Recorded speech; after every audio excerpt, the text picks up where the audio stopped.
Hello दोस्तों। तो बाबू, जो मेरे YouTube चैनल का जो उद्देश्य है वह उद्देश्य ये है कि क्लास 9th 10th 11th और 12th के पूरे बायोलॉजी का जो सिलेबस है वो बिल्कुल आपको पाठ्यक्रम के अनुसार बिल्कुल चैप्टर 1 से लेकर के अंतिम चैप्टर तक बिल्कुल सीक्वेंस में मिलेगा, बिल्कुल क्रम से मिलेगा। इसी उद्देश्य से कि किसी भी बच्चे को बायोलॉजी पढ़ने में दिक्कत ना हो, चाहे वो कहीं का बच्चा हो, चाहे किसी भी परिस्थिति में पल बढ़ रहा हो।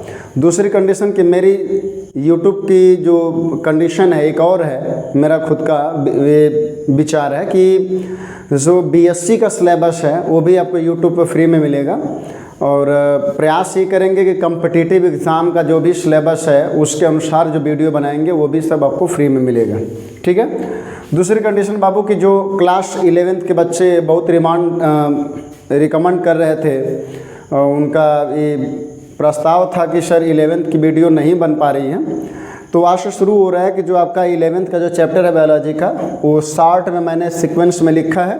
आपको एक बार समझा देते हैं कि सिलेबस का जो ब्यौरा है पूरा किस तरह से है और किस तरह से आपको पढ़ना है। जिन बच्चों के दिमाग में ये रहता है कि क्लास 11th हमारा बोर्ड का एग्ज़ाम नहीं है, हम 12th में जाएंगे बायोलॉजी पढ़ लेंगे, कोचिंग चाहिए स्कूल में जाएंगे रेगुलर और 12वीं पढ़ के पास हो जाएंगे, उसके बाद बड़ा सा सपना देखते हैं। तो बाबू इस चीज़ को थोड़ा दिमाग में अच्छे से बैठा लीजिएगा। क्लास 11th का सिलेबस आपके आगे के कंपटीशन के लिए बहुत बेहतर है और ज़रूरी ये होता है कि अगर आप आगे कुछ बड़ा सोच रहे हैं तो आपको 11th का बायोलॉजी चाहे फिजिक्स चाहे केमिस्ट्री मिस नहीं करना है। अगर आप आगे सपना देखते हैं कि मैं डॉक्टर बन पाऊँ तो उस पर्सपेक्टिव में, उस क्रम में आपका क्लास 11th का बायोलॉजी बहुत इम्पॉर्टेंट है। 19 चैप्टर हैं क्लास 11th में, 12वीं में 19 चैप्टर नहीं है, इसमें आपका 19 चैप्टर है, 12वीं में भी 5 यूनिट हैं। ठीक है। तो जो आपका 11 का जो सिलेबस है टोटल, तो 11 के सिलेबस में आप देखेंगे कि टोटल आपके एनसीईआरटी बायोलॉजी का टोटल 5 यूनिट है और 5 यूनिट टोटल है, तो इसमें 19 चैप्टर समाहित है। एक चीज़ और ध्यान दीजिएगा कि इंग्लिश में लिखना थोड़ा सा बोर्ड पे बेहतर होता है, इसलिए मैं हिंदी में नहीं लिखा हूँ। यूपी बोर्ड वाले बच्चे भड़किएगा नहीं, इस सिलेबस का परिचय दे रहे हैं, हिंदी में पढ़ाएंगे, बिल्कुल घबराइएगा नहीं कि नहीं ये तो इंग्लिश में लिखा गया तो इस चैनल को बंद कर दें या फिर आप दूर हट जाएं, वीडियो ना देखें। बाबू एकदम समझाएंगे, ये थोड़ा सा लिखने में आसान होता है इंग्लिश, इसलिए मैंने इंग्लिश लिखा है। बिल्कुल समझाएंगे, जब आपका कोर्स शुरू होगा तो बिल्कुल हिंदी में चलेगा आपका। ठीक है। तो देखिएगा यूनिट नंबर 1 जो है diversity in the living world, तो आपको इसमें पढ़ना है कि जो जैव विविधता है, जो जीवों की विविधता है, बायोडाइवर्सिटी है, उसमें पूरे सजीवों का वर्णन पढ़ना कि विश्व में सभी जीव जो हैं जिस तरह से हैं या जिस तरह से पाए जाते हैं उसमें किस तरह की विविधता पाई जाती है। उसमें जो पहला चैप्टर है द लिविंग वर्ल्ड, सजीव की दुनिया। ठीक है ना। तो सजीवों की दुनिया आपको पढ़नी है, जिसमें जीवित जीवों या पौधों के बारे में, जंतुओं के बारे में, वनस्पतियों के बारे में पढ़ना है। ठीक है ना। दूसरा जो चैप्टर आता है क्लासिफिकेशन भी इसी में आपको पढ़ना होगा। दूसरा जो चैप्टर है बायोलॉजिकल क्लासिफिकेशन, इसमें प्लांट और एनिमल्स के दोनों का वर्गीकरण पढ़ना, जिसको क्लासिफिकेशन कहते हैं। टेक्सोनॉमी इसी में पढ़नी है। टेक्सोनॉमी समझ रहे होंगे, वर्ग की। ठीक है ना।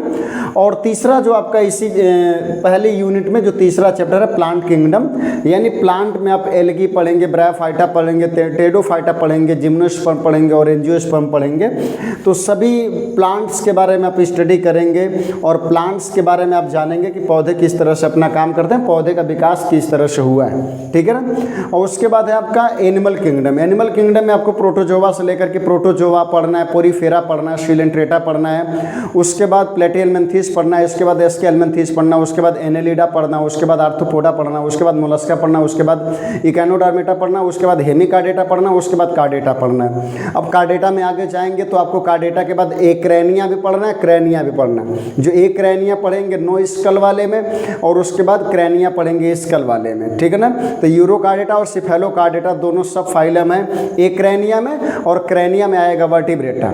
ठीक है ना। और वर्टिब्रेटा के नीचे आप चले जाएंगे तो उसमें आपको पिसीज यानी मछली पढ़ना है और उसी में आपको टेट्रापोडा पढ़ना है। टेट्रापोडा में आपको एम्फीबिया पढ़ना जिसमें मेढक आता है। उसके बाद आपको रेप्टाइल्स पढ़ना है जिसमें रेंगने वाले सभी जंतु आते हैं, जिसमें सांप आता है। उसके बाद आपको बर्ड्स पढ़ना जिसमें पक्षी आते हैं, और उसके बाद मैमल्स पढ़ना जिसमें हम और आप आते हैं। स्तनधारी वर्ग आता है जिसमें बच्चे पैदा करने की क्षमता होती है और बच्चे को दूध पिलाने की क्षमता होती है, या इस तरह के कैरेक्टर विकसित होते हैं, मेमोरी ग्लैंड्स पाई जाती है। तो ये सभी आपको किस में पढ़ना है? ये एनिमल किंगडम में पढ़ना है। उसके बाद यूनिट नंबर 1 कंप्लीट होगा तो यूनिट नंबर 2 शुरू होगा। यूनिट नंबर 2 है structural organisation in plant and animal, यानी किसी भी पौधे और जंतु की बनावट कैसी होती है, यानी टिश्यू के बारे में आपको पढ़ना होगा। तो मार्फोलॉजी ऑफ फ्लावरिंग प्लांट, यानी मार्फोलॉजी ऑफ फ्लावरिंग प्लांट का मतलब कि ऐसे पौधे जिसमें फूल लगता है, उनके फूल का डिजाइन कैसा है, किस तरह से फूल होते हैं, एक लिंगी पुष्प क्या होता है, द्विलिंगी पुष्प क्या होता है, कैलिक्स किसे कहते हैं, कोरोला किसे कहते हैं, एंड्रूशियम किसे कहते हैं, गैम्यूशियम किसे कहते हैं, और किस तरह से इनका फ्लोरल फार्मूला तैयार होता है, फैमिली के बारे में आपको इसमें जानकारी लेनी होगी। उसके बाद आपको दूसरा पढ़ना है एनाटॉमी आपको पढ़ना है, anatomy of flowering plant.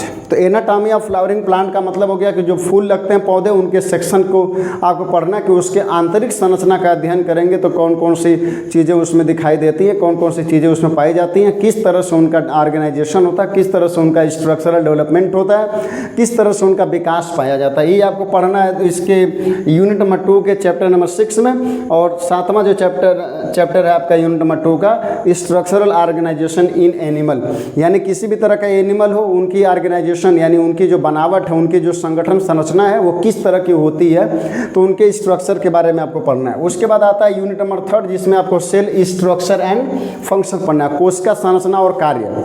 Hindi में कहते हैं कोशिका संरचना और कार्य पढ़ना है। तो कोशिका संरचना और कार्य जो आपको पढ़ना है, तो इसमें आपको पहला पढ़ना है cell the unit of life, जीवन की इकाई को कोशिका कहते हैं। क्लास 9th में भी ये चैप्टर है, अगर पढ़ना चाहें तो क्लास 9th की वीडियो भी देख करके आप लोअर चीज़ समझ सकते हैं। उसके बाद इसमें आपको एडवांस पढ़ाया जाएगा, यानी क्लास 11 के हिसाब से पढ़ाया जाएगा, ठीक है ना। तो ये cell the unit of life ये आपको पढ़ना है, सेल्स के बारे में पढ़ना है। उसके बाद आपको बायोमॉलिक्यूल्स पढ़ना है। बायोमॉलिक्यूल्स में जिसको जैविक अणु कहते हैं, जिसमें कार्बोहाइड्रेट आता है, प्रोटीन आता है, फैट्स आता है, विटामिन आता है, न्यूक्लिक एसिड आता है, इसमें डीएनए आरएनए दोनों आते हैं। तो ये सब पढ़ने आपको। उसके बाद इसी में यानी यूनिट नंबर 3 में चैप्टर नंबर 10 आपको पढ़ना है cell cycle and cell division, कोशिका चक्र और कोशिका विभाजन, ठीक है ना। तो कोशिका विभाजन का मतलब होता है कि एक कोशिका से 2 कोशिका कैसे बनती है और उसका जो क्रम होता है, यानी उसका जो चक्र होता है वो कैसे चलता है। तो सेल साइकिल भी पढ़नी है और सेल डिवीजन में पढ़ना। उसके बाद यूनिट नंबर 4 है जिसमें प्लांट फिजियोलॉजी पढ़नी है, यानी पौधा कोई भी हो, फूल वाले या चाहे बिना फूल वाले जो पौधे होते हैं, उसमें फोटोसिंथेसिस कैसे होती है, कैसे उसमें रेस्पिरेशन होता है, कैसे पौधे की ग्रोथ होती है, कैसे उसका डेवलपमेंट होता है। तो ये टोटल चीज़ें आपको इसमें पढ़नी है क्लास 11th में। और बहुत इंटरेस्टिंग चैप्टर है, बहुत इंटरेस्टिंग यूनिट है प्लांट फिजियोलॉजी की। और उसके बाद जो लास्ट यूनिट है, 5वां यूनिट है, उसमें ह्यूमन फिजियोलॉजी है। बाबू ध्यान दीजिएगा कि अगर ह्यूमन फिजियोलॉजी क्लास 11th में छूट गई तो क्लास 12th में ह्यूमन फिजियोलॉजी नहीं मिलेगी आपको, ये कंफर्म है कि नहीं मिलेगा। अगर ह्यूमन फिजियोलॉजी आपने नहीं पढ़ा, यानी अपने डाइजेशन के बारे में आपने नहीं पढ़ा, अपने रेस्पिरेशन के बारे में आपने नहीं पढ़ा, अपने उत्सर्जन के बारे में आपने नहीं पढ़ा है, अपने बॉडी में केमिकल कोऑर्डिनेशन कैसे काम करता है उसके बारे में आपने नहीं पढ़ा है, अपने शरीर में नर्वस सिस्टम कैसे काम करता है उसके बारे में आपने नहीं पढ़ा है, अगर आप कैसे चलते हैं, ये चलने की प्रक्रिया कैसे डेवलप हुई है, कि कौन सा ऐसा आर्गन होता है जो हमें चलाने का काम करता है, किसके भरोसे हम खड़े हैं, अगर लोकोमोशन के बारे में आपने नहीं पढ़ा, तो अगर अपने बारे में ही नहीं पढ़ेंगे, बायोलॉजी पढ़ के क्या करेंगे फिर आप। प्लांट के बारे में आप नहीं पढ़ेंगे, प्लांट की जो मेन फिजियोलॉजी होती है वह कैसी होती है, पौधे की पत्ती हरी होती है, क्लोरोफिल के कारण हरी हो रही है, फोटोसिंथेसिस हो रही है, उसके अंदर ग्लूकोज बन रहा है, फिर स्टार्च के रूप में स्टोर हो रहा है। अब फोटोसिंथेसिस नहीं पढ़ेंगे, पौधे में रेस्पिरेशन नहीं पढ़ेंगे, पौधे में किस तरह से विकास होता है वो नहीं पढ़ेंगे, पौधे का डेवलपमेंट नहीं पढ़ेंगे, पौधे में कौन कौन से हार्मोन्स है तो वो नहीं पढ़ेंगे, एनिमल में कौन कौन सा रेस्पिरेशन के कौन से प्रोसेस हैं, उसके बाद सर्कुलेशन आपको कैसे पढ़ना है, ब्लड के बारे में नहीं पढ़ेंगे, हृदय के बारे में आप नहीं पढ़ेंगे, अपनी नसों के बारे में आप नहीं पढ़ेंगे, अपनी किडनी के बारे में नहीं पढ़ेंगे, अपने फेफड़े के बारे में नहीं पढ़ेंगे, अपने पेट के बारे में नहीं पढ़ेंगे, आमाशय के बारे में नहीं पढ़ेंगे, छोटी बड़ी आंत के बारे में आपने नहीं पढ़ा, तो फिर दांत के बारे में नहीं पढ़ा, तो फिर पढ़ेंगे क्या। 11 छोड़ करके डायरेक्ट 12 में भाग जाते हैं। आप सोचते हैं कि 12 पढ़ लेंगे तो तीर मार देंगे, तीर कहाँ मार देंगे, जब 11 वाला 19 चैप्टर आपका 11 का जब छोड़ेंगे तो फिर क्या तीर मारेंगे आप। फिर आप अगर मूर्खपना करें, आप सोचें कि 11 में हम तो नहीं पढ़े, 12 में डायरेक्ट पढ़ के अगर आप ये सपना देखते हो कहीं हायर कि आप टीजीटी कर लेंगे, पीजीटी कर लेंगे, या फिर कहीं से नकल वकल करके बीएससी में पास हो जाएंगे, तो ये सब एक तरह से आत्मसंतुष्टि बस हो सकती है, लेकिन कैरियर में संतुष्टि नहीं मिल सकती है। ये हो सकता है कि हमारे पास तमाम डिग्रियां हो सकती हैं, लेकिन वो डिग्री का कोई अर्थ नहीं निकलने वाला है। ये समझ लीजिएगा, अगर आप बायोलॉजी में या चाहे कोई भी सब्जेक्ट हो, केमिस्ट्री हो चाहे फिजिक्स हो, अगर आप ये सोचते हैं कि हमें अच्छे से पढ़ करके आगे बढ़ना है, तो इसके लिए क्लास 11th हो चाहे 12th हो चाहे 10 हो चाहे 9 हो, आप इसको मजाक में नहीं ले सकते हैं। क्योंकि आप देख लीजिए आपके सामने क्लास 11th बायोलॉजी एनसीईआरटी जो इस टाइम चल रहा है, यूनिट इसमें 5 हैं, चैप्टर 19 हैं, और 19 चैप्टर आपके बेसिक हैं। और ख़ास करके आप देख लीजिए यहाँ पर है प्लांट फिजियोलॉजी और एनिमल फिजियोलॉजी, ह्यूमन फिजियोलॉजी है, एनिमल फिजियोलॉजी में ह्यूमन फिजियोलॉजी है, और ह्यूमन फिजियोलॉजी में अपनी बॉडी के बारे में पूरा जानना है। तो जानने का जो मौका मिलता है टीचर के साथ, आप क्लास 11th का फीस तो जमा करेंगे लेकिन स्कूल छोड़ के भाग जाते हैं, और जब स्कूल छोड़ के भागेंगे तो 12 में कौन सा उखाड़ लेंगे, कहाँ उखाड़ लेंगे, तो आपको भी पता है, मुझे भी पता है। क्योंकि 12th में कितना सिलेबस है वो आप भी पढ़ते होंगे, अगर पढ़ेंगे जा करके 12 में तो पता चलेगा। मैं तो पढ़ भी लिया हूँ और पढ़ा रहा हूँ कई सालों से, तो मुझे आइडिया है। तो मैं आपसे ये आदेश भी दे सकता हूँ, आपसे रिक्वेस्ट भी कर सकता हूँ, आपसे निवेदन भी है कि आप अगर पढ़ रहे हैं तो क्लास 11 की भी बायोलॉजी अच्छे से पढ़िए, ताकि आप कुछ समझ पाएँ इसमें, ठीक है ना। तो ये था आपका सिलेबस। अब चैप्टर नंबर 1 शुरू होगा, जो आपका द लिविंग वर्ल्ड है, यहीं से शुरू करेंगे चैप्टर नंबर 1, लेक्चर नंबर 2, ठीक है ना।